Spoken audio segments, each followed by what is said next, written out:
Lep pozdrav, spoštovane gledalke, cenjeni gledalci Slovenjebistriške televizije ob vstopu v zadnji mesec tega leta, ki ga bodo zaznamovale številne prireditve, povezane s prihodom treh dobrih mož. Prvi dan v grudno pa je izpisan na koledarju kot prihod meteorološke zime, tretji pa kot rojstvo slovenskega pesnika Franceta Prešerna. Sicer pa je informativna oddaja tega tedna obarvana s pisano paleto dogodkov, ki so se že zgodili ali pa jih napovedujemo. Zato prijazno vabljeni k ogledu. Lokalni tednik Panorama in klub novinarjev razglasila naj direktorja, podjetnika in obrtnika leta.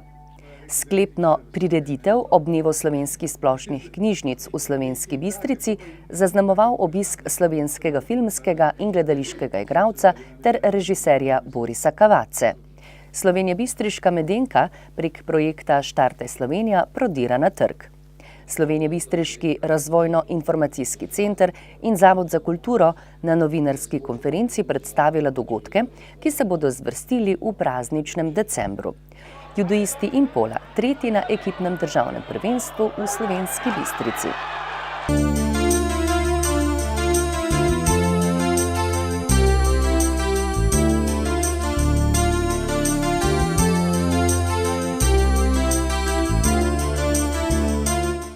V rubriki Lokalne novice med ostalimi dogodki tudi razglasitev direktorja, podjetnika in obrtnika leta.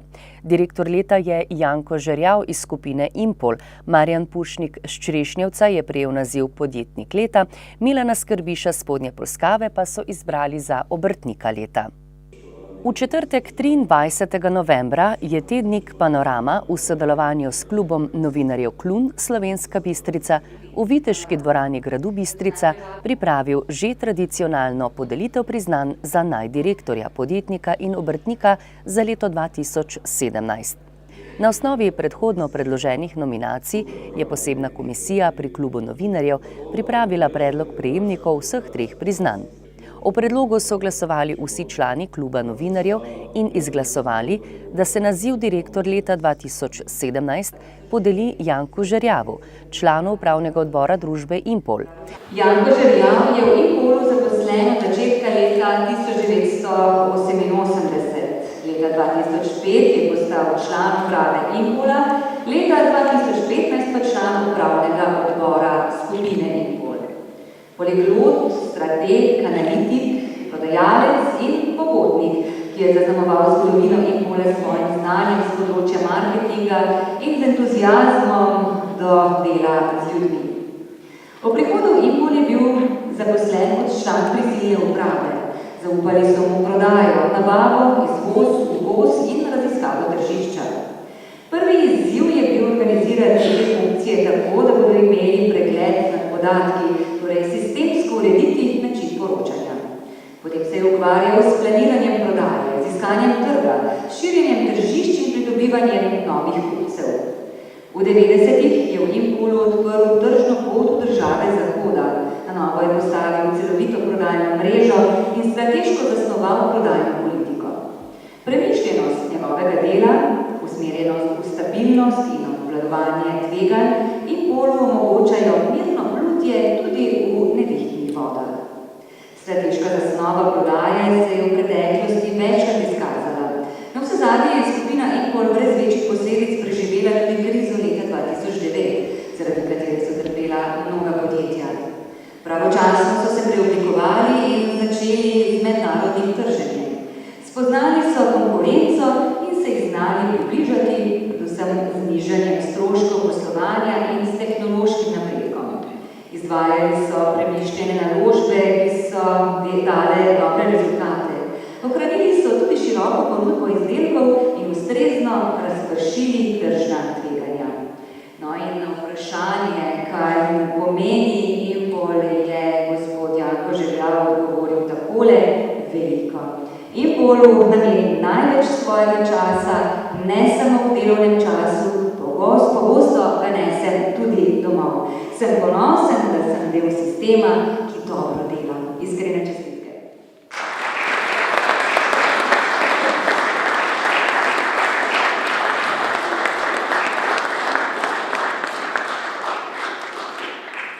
Naziv podjetnik leta 2017 je pripadel Marjanu Pušniku, lastniku in direktorju podjetja Gasilska vozila Pušnik iz Črešnjevca. Marjan Pušnik je lastnik in direktor podjetja Gasilska vozila Pušnik iz Črešnjevca. Po končani poklicni šoli se je zaposlil v takratnem podjetju Karoserist v Mariboru kot strojni ključavničar in ob delu pridobil še izobrazbo strojnega tehnika ter tako napredoval v konstrukcijski biro, kjer je s svojim znanjem in delavniškimi izkušnjami napredoval do konstrukterja gasilskih nadgradenj, kar je bila tudi prvotna dejavnost tega podjetja. V času tranzicije je spoznal, da takratno podjetje ne sledi novim zahtevam trga in se odločil, da poskuša uresničiti svojo vizijo napredka na tem področju. Tako se je leta 1992 odločil za samostojno pot in registriral svojo dejavnost kot samostojni podjetnik v najetih prostorih in z eno brusilko in varilnim strojem. Po letu vseh mogočih del za preživetje mu je Gasilsko društvo Zavrč zaupalo izdelavo njihovega prvega gasilskega vozila ter ga dovolilo predstaviti na takratnem sejmu Zaščita v Kranju, kar je pomenilo odskočno desko v smeri usmeritve v izdelavo vseh vrst gasilskih nadgradenj. Do danes so v podjetju, v katerem je zaposlenih 17 oseb, izdelali že prek 470 najrazličnejših gasilskih nadgradenj, predvsem za slovensko tržišče. Uspeli pa so tudi že prodreti na avstrijski trg in v manjši meri na italijanski trg. Gasilska vozila Pušnik so v 25 letih delovanja postala eden izmed vodilnih proizvajalcev gasilskih vozil v Sloveniji.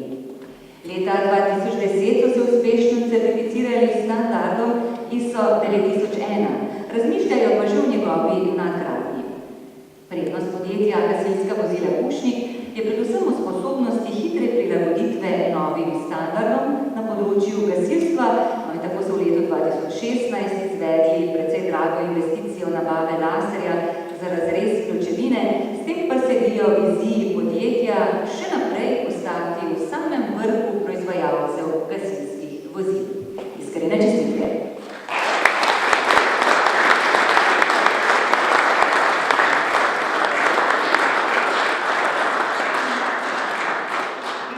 Naziv obrtnik leta 2017 pa Milanu Skrbišu, podjetniku obrtniku Spodnje Polskave. Milan Skrbiš je podjetnik obrtnik Spodnje Polskave. Na samostojno obrtniško pot je stopil leta 1990. V tem mandatu je tudi uspešen predsednik območne obrtno-podjetniške zbornice Slovenska Bistrica. Milan Skrbiš je človek, ki ne spi na lovorikah. Človek, ki ga ženejo naprej pridna roka, poštenost in neutrudnost. Vsega tega ga je naučilo že otroštvo in že takrat si je želel pridobiti čim več znanja in želel si je popravljati avtomobile. To izobrazbo je dopolnil še s poklicno šofersko in gasilsko. Postal je mojster avtomehanik. Ostale izobraževanja so sprotna in jih še vedno narekuje delo. Avtogolog mu je nudil prvo zaposlitev kot avtomehaniku. Nekaj časa je bil mariborski poklicni gasilec. Ves čas pa so doma v mali delavnici peli avtomobilski motorji in želja biti samostojen je končno prevladala. Kmalu se je vključila cela družina. Gradili so nove, večje, moderne prostore, poleg delavnic še avtosalon. Delo in kruh nudijo 6 zaposlenim, pa še kakšen je premalo. V vseh letih je veliko svojega znanja prenesel na mlade in priučil kar nekaj sodelavcev. Uspeh je seveda v trdem delu, spoštovanju do dela, ki ga tako rad upravlja, in v odnosu do strank, ki jih je treba spoštovati. Pomembna sta vztrajnost in pogum. Nekaj, kar Milan Skrbiš zagotovo premore in kar mu pomaga pri tem, da stisne zobe, ko mu zadnjih nekaj let zdravje poskuša povedati, da mora kdaj pa kdaj misliti še na sebe. Kot da že ni bilo doma dovolj dela, vedno je kak nov izziv našel v prostovoljnih dejavnostih v kraju in širše, posegel pa je tudi po vodstvenih funkcijah, ker ga poznajo kot zelo doslednega in pedantnega. Iskrene čestitke.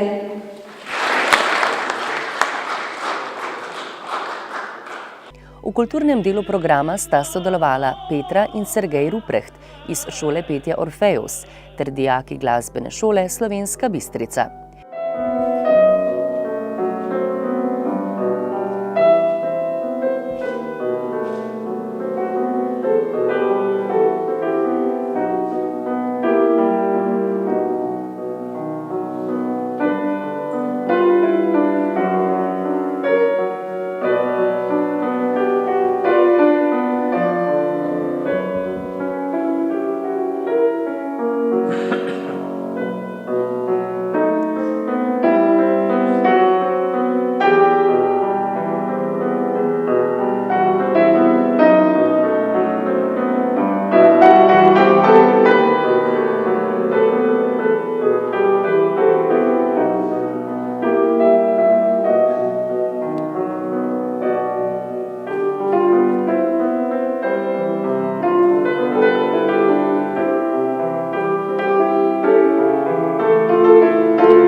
V soboto 25. novembra je slovenjebistriška knjižnica Josipa Vošnjaka s sklepno prireditvijo obeležila Dan splošnih slovenskih knjižnic. Gost večera je bil slovenski gledališki in filmski igralec ter režiser Boris Cavazza, ki ga pozna tako gledališko kot filmsko občinstvo, saj že nekaj desetletij zaznamuje slovenski kulturni prostor. Cavazza je za svoj umetniški opus prejel številne nagrade in priznanja. Za gledališko ustvarjalnost pa je prejel nekaj Borštnikovih nagrad ter Borštnikov prstan za življenjsko delo. Z gostom se je pogovarjala in ga predstavila Mojca Plaznik. Ta naš jezik izumira, ne? In zadnji sem poslušal eno debato, mislim, ljudi, ki se ukvarjajo z jezikom, ne?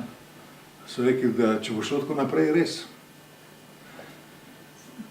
Mislim, velik del, ne, našega izrazoslovja bo propadel, ker se bo zamenjal ta anglizem, ki je zelo prisoten, ne, med mladimi pa sploh, ne, in neki nov slang, in ta jezik, ki se pojavlja na teh SMS-ih, ki je zelo čuden, ne, in tako da so vsi malce zaskrbljeni, ne.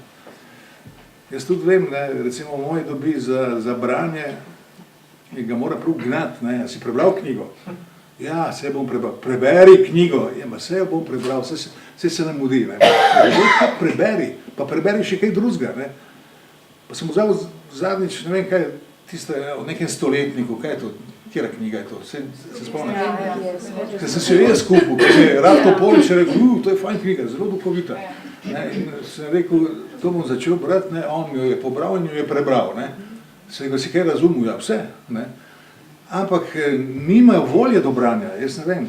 Ti bralni krožki v šoli so tudi tako, vse nekateri so zelo zagreti za to, ne, ampak v glavnem so vsi bolj na internetu, na teh, ne, in tega mu ne moreš prepovedati, ker vsi to počnejo, ne, in potem se počuti odrezanega, ne, in celo, mislim, zakompleksanega. Ja, res. Ustvarjajo se kompleksi ravno na teh nivojih, ne. Recimo tile, ki hodijo v Valdorsko šolo, ne. Vse veste, oni ne smejo imeti na televiziji doma nič, ne, pa pridejo skupaj s prijatelji, pa rečejo, a si videl tisto na internetu, ne, mi ne gledamo, mi ne smemo, ne, in tako dalje, ne. In potem so kar malo žalostni in se počutijo takole, kot obstranci, ne vem, tako da ne spadajo v isto družbo, ne. Tako je, mislim, je zelo, ne, čeprav jaz sem zelo za to, da bi to šolstvo, mislim, preuredili, spremenili, tako kot na Finskem. Na Finskem nimajo nalog. Nimajo nalog.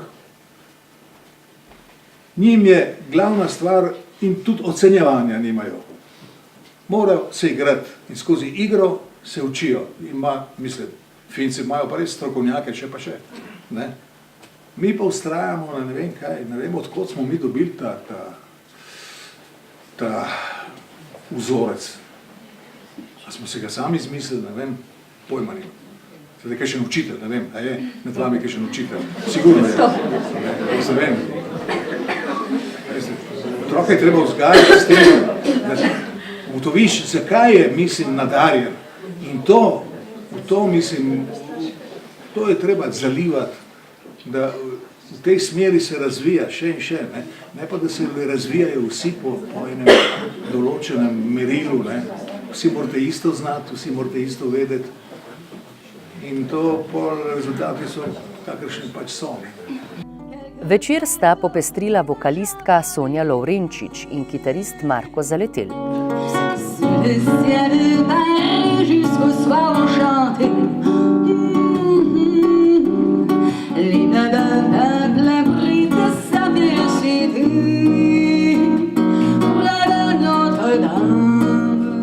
Vsekakor je igralčev obisk v slovenjebistriški knjižnici še en dokaz več, da privabljajo vedno več zanimivih gostov, ki bogatijo in nadgrajujejo dejavnost knjižnice. S prižigom lučk se bodo v nedeljo 3. decembra začele prireditve v okviru prazničnega decembra v Slovenski Bistrici. Organizatorji so dogodke, teh bo kar okoli 70, podrobneje predstavili v torek 28. novembra na novinarski konferenci v prostorih Rica. Prvi del prireditev bo v organizaciji Zavoda za kulturo Slovenska Bistrica potekal v Bistriškem gradu. Kot je dejala Bernarda Skrbiš, bodo dejavnosti namenjene večinoma otrokom. 5. decembra bo najmlajšo obiskal Miklavž, najbolj pestro pa bo 9. in 10. decembra ter 16. in 17. decembra. Med drugim bodo pripravili tržnico z namenom, sejem izdelkov osnovnih ter srednjih šol in vrtcev, lutkovne predstave in delavnice, predstavilo se bo več pevskih zborov. Zagotovo bo precej pozornosti pritegnila tudi izdelava sladke hiše. Z 20. decembrom se bo dogajanje preselilo na Trg Svobode, kjer bo za prireditve poskrbel Ric Slovenska Bistrica. Tomaž Pristovnik je poudaril, da so letos nekoliko spremenili termine dogodkov. Glavnino prireditev bodo izvedli nekaj dni pred Božičem in nekaj dni pred Novim letom, saj imajo takrat ljudje največ časa. Nastopilo bo več glasbenih skupin, pestremu programu se bo pridružil tudi Dedek Mraz. Sicer pa bodo občani, kot je povedala Jana Jeglič, decembra lahko izbirali še med nekaterimi ostalimi prireditvami.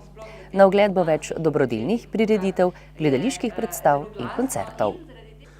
Minulo nedeljo, 26. novembra, so na Pop TV v oddaji Štartaj Slovenija predstavili Medenko.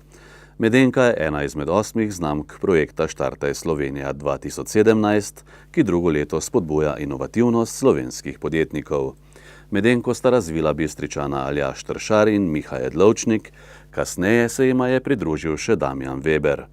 Prostore so pridobili na Partizanski 24 v Slovenski Bistrici, kjer s pomočjo študentov nastaja naravna sladkarija. Minulo nedeljo so vas predstavili v oddaji Štartaj Slovenija. Kakšni so prvi odzivi, kako ste zadovoljni s predstavitvijo? Ja, mi smo si oddajo ogledali v taki skupni ogled, smo imeli v gradu Slovenska Bistrica in smo ob tem pač organizirali en tak dogodek, ker smo povabili 80 gostov in smo si skupaj ogledali to oddajo in smo bili pač vsi v bistvu ful zadovoljni. In tudi zdaj po oddaji smo dobili samo dobre odzive, tako da telefoni kar naprej zvonijo in nam čestitajo ljudje, ki nam privoščijo to. No. Ideja se ni porodila čez noč, zagotovo je bilo vloženega veliko truda, je tako? Ja, ideja se je razvijala nekako od leta 2014.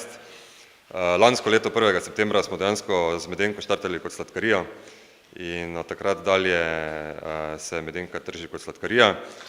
Potem pa smo kar hitro se prijavili na projekt Štartaj Slovenija in smo pač bili zelo veseli, ko so nas prijeli ta projekt. Sedaj ste tukaj v sodobnih prostorih na Partizanski ulici. Kako ste pridobili te prostore? V bistvu smo z gospodom županom, doktorjem Ivanom Žagarjem, pač komunicirali in on nam je takrat predstavil, da se bodo ti prostori obnavljali. In seveda smo se prijavili kot start-up podjetje, pač v razpisu je bil predviden prostor za start-up podjetja in pa socialna podjetja. in na tak način nam je občina uredila te prostore. Medenka je nekaj posebnega, predvsem zaradi embalaže. Kako ste si torej zamislili to embalažo?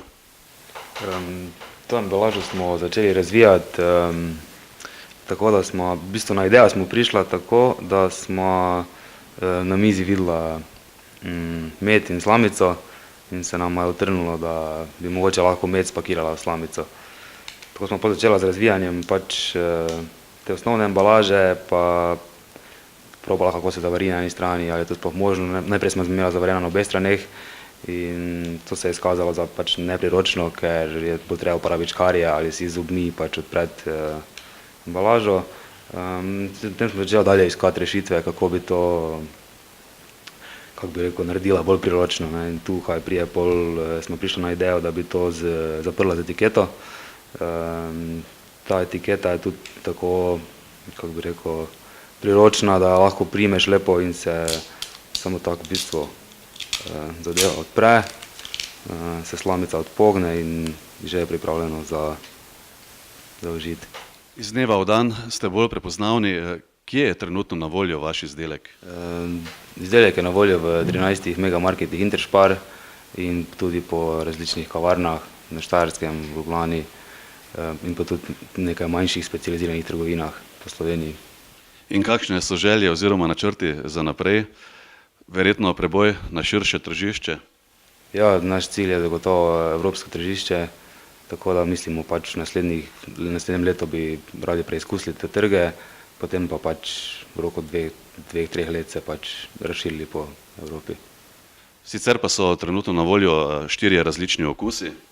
Ja, medenka prihaja v 4 različnih okusih, jagoda, pomaranča, cimet, pa cvetlični med za ljubitelje, tisti, ki imajo radi samo med. Gre pa za čisto naravni izdelek, ima samo 2 sestavini, se pravi slovenski cvetlični med in v tem primeru jagodo, pomarančo, cimet. Je pa to v bistvu čisto naravna zadeva, brez konzervansov, brez aditivov, brez dodanih barvil, tako da bi lahko rekli temu zdrava sladkarija.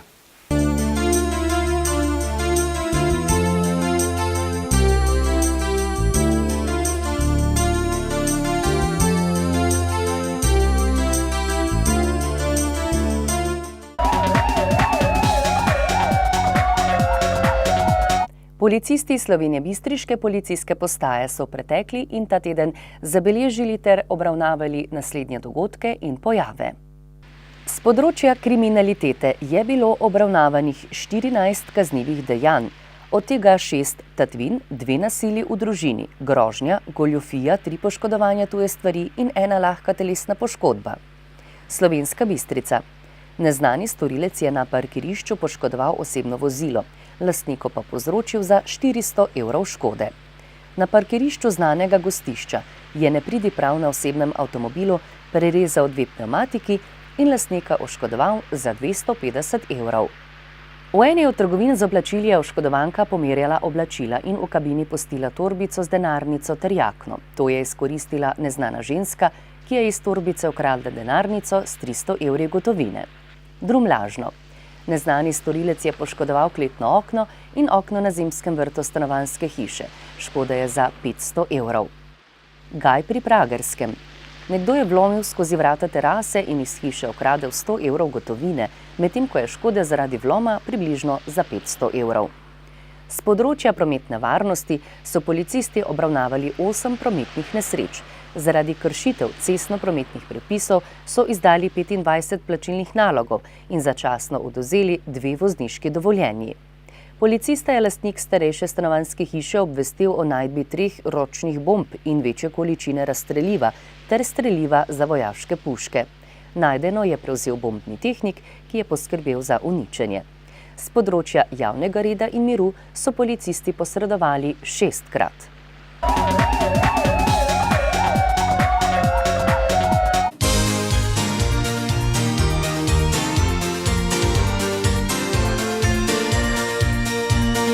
Judoisti Bežigrada so na finalnem turnirju v Slovenski Bistrici drugič v svoji zgodovini osvojili naslov ekipnega državnega prvaka. Ekipa Impola pa je tokrat stopila na 3. stopničko. V soboto 25. novembra je bilo v športni dvorani v Slovenski Bistrici finale ekipnega državnega prvenstva v judo. 4 najboljše ekipe rednega dela, Šiška, Bežigrad, Olimpija in gostitelj Impol, so se najprej udarili v 2 polfinalnih obračunih. V prvem polfinalu sta si nasproti stali ekipi Impola in Bežigrada. Nabito polna dvorana je pričakovala, da bo dvoboj izenačen vse do konca. Vendar so to vrgli prvi 3 tekmovalci Bežigrada, ki so povedli svojo ekipo v vodstvo s 3-0. O prvem finalistu pa je odločil že 4. dvoboj v kategoriji do 81 kg, ko je po zlati točki Vidmar ugnal Demšarja. Zmago Bežigrada je potrdil Martin Hojak z stresno zmago nad Kocmotom iz Impola. Mislim, da je bila tudi pomembna vloga, je odigrala taktika. Malo smo spremenjali kategorije, tudi jaz sem se boril 2 kategoriji višje kot normalno. Hvala Bogu sem zmagal, lahko ne bi bilo tako. In tako kot ste rekli, čist vse nam je rata. Impol pa je 2 zmagi dosegel v najtežjih kategorijah. Do 100 kg je s čudovitim metom slavil Denis Rus, Vito Dragič pa je rutinsko v končnem prijemu postavil rezultat prvega polfinala 5-2 za Bežigrad. Letošnje leto smo v ligi vsi tako izenačeni, da smo pričakovali vse 4 ekipe, da bo 4-3. Nam se je malo zalomilo, tako sem rekel, zaradi poškodbe, da je bilo večji rezultat, ampak načeloma so pa vse ekipe tako izenačene, da bo danes to let čisto presenečenje. Domači strateg Filip Leščak si je želel uvrstitev v finale, vendar je poraz sprejel v skladu s svojo nekdanjo tekmovalno in sedanjo trenersko rutino. Jaz bi rekel, da smo v prvem kolu oziroma v rednem delu Bežigrad premagali 5-2, tokrat smo izgubili 5-2, vendar po samih borbah, kako so se odvijale, smo imeli malo športne nesreče, se pravi smo ta dvoboj izgubili. Je pomlajena ekipa, tako da ekipi čestitam za osvojeno 3. mesto. V drugem polfinalu med ljubljanskimi ekipami Olimpijo in Šiško so na koncu tesno, vendar povsem zasluženo zmagali judoisti Šiške in to 4-3, za katere pa je odločilno točko prispeval Luka Ambrožič in to v kategoriji do 100 kg. V borbi za 3. mesto med Impolom in Olimpijo so bolje začeli Ljubljančani, izid v dvoboju pa je nato izenačil Luka Perkovič v kategoriji do 66 kg. Bilo je super naporno. Z njim sem se boril že enkrat prej, danes je bilo malo težje, ampak sem vseeno taktično se prilagodil in zmagal. Zmage so do konca dvoboja za Impol še prinesli Markovič do 73 kg, Grega Kocmo do 90 kg, brez borbe pa je dvoboj dobil Vito Dragič, kar je pomenilo, da je Impol osvojil 3. mesto in to zmago 4-3. Ekipa je dala danes vse od sebe proti pričakovanju. Če bi me na začetku vprašali, če bi sprejeli 3. mesto, dobro, kot športni mož ciljati na 1. mesto, ampak tudi s 3. smo že bili od začetka dokaj zadovoljni. Ekipa je bila malo bolj oslabljena letos, določenih tekmovalcev od lanskega leta ni bilo. Od začetka tudi nismo bili v polni postavi skozi, tako da smo na koncu rednega dela bili v 1. mestu, na 1. mesto. V finalu je pa tako, treba dati vse od sebe. Nam se nažalost ni šlo, v ponedeljek pred samim tekmovanjem se nam je poškodoval Žan Markovič, mlajši Luka Perkovič, prav tako je bil na Evropskem pokalu, se poškodoval in smo prišli malo bolj oslabljeni, ampak dečki so dali vse od sebe, tako da se ne moramo sploh pritoževati s 3. mestom. Olimpija je tako končala na nehvaležnem zadnjem 4. mestu, vendar je imela v svojih vrstah judoista, ki je v rednem delu prvenstva dosegel vseh 8 zmag in to z iponom. Prejel je zato tudi kimono po tragično preminulem judoistu Robertu Rajhu. Čast je to velika, ker so samo zelo dobri borci dobili kimono Robert Rajh, tako da jaz sem imel to čast, da sem 2-krat je dobil, tako da sem rekel za drugič, da bom podaril kimono, ker tudi končujem kariero. Tako da edino prav, da gre v dobre namene in to je to. Veliki finale med Bežigradom in Šiško so v velikem slogu dobili judoisti iz Bežigrada, ki so zmagali 6-1. Odločilno vlogo za slavje Bežigrada je na finalnem turnirju prispeval članski reprezentant Slovenije Martin Hojak. Danes smo imeli srečen dan, že par let se nam izmika tale naslov, danes je končno vse poklopili, izbrali smo par tekmovalcev za prave kategorije in na koncu, hvala Bogu, imamo zlato. Šiškarji so osvojili naslov slovenskega podprvaka, zato so iz Slovenske Bistrice ušli z visoko dvignjeno glavo. Ja, to je bil moj prvi finale v prvi slovenski judo ligi. Vedel se bo, da bo tekma težka, mogoče smo pričakovali kakšno zmago več, se pa tudi naša ekipa menja, prihajajo mlajši tekmovalci, starejši odhajajo. Več ne bi mogel pričakovati od ekipe, dosegali smo po mojem svoj maksimum in smo vsi zadovoljni z našo uvrstitvijo današnjo. Bežigrad je torej novi ekipni državni prvak za leto 2017. Impol je stopil na 3. stopničko.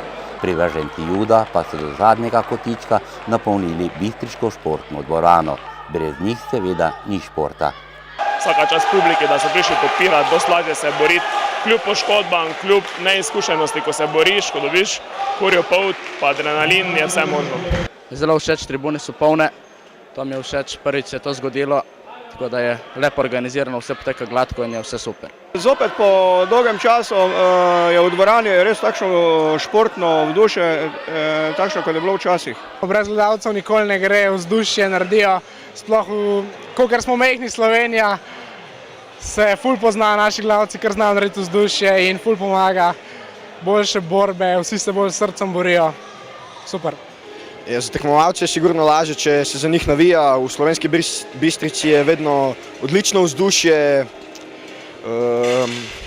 Štajerci imajo zelo radi judo, veliko jih pride na taka tekmovanja.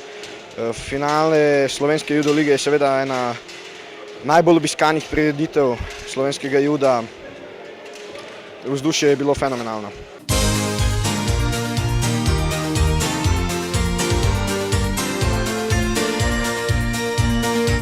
Spoštovani, informativna oddaja se je iztekla, v naslednjem tednu pa že sledijo prireditve s humanitarnim pridihom. Zato vam priporočamo, da se jih udeležite ter s svojim prispevkom pomagate tistim, ki so pomoči potrebni. Pa ne pozabite, mraz je na pohodu, zato poskrbite za prosto živeče živali, da ne bodo trpele mraza. Ne pozabite tudi na ptičke. Preživite lep konec tedna, k ogledu informativne oddaje pa vas vabimo tudi prihodnji teden ob istem času. Pa srečno!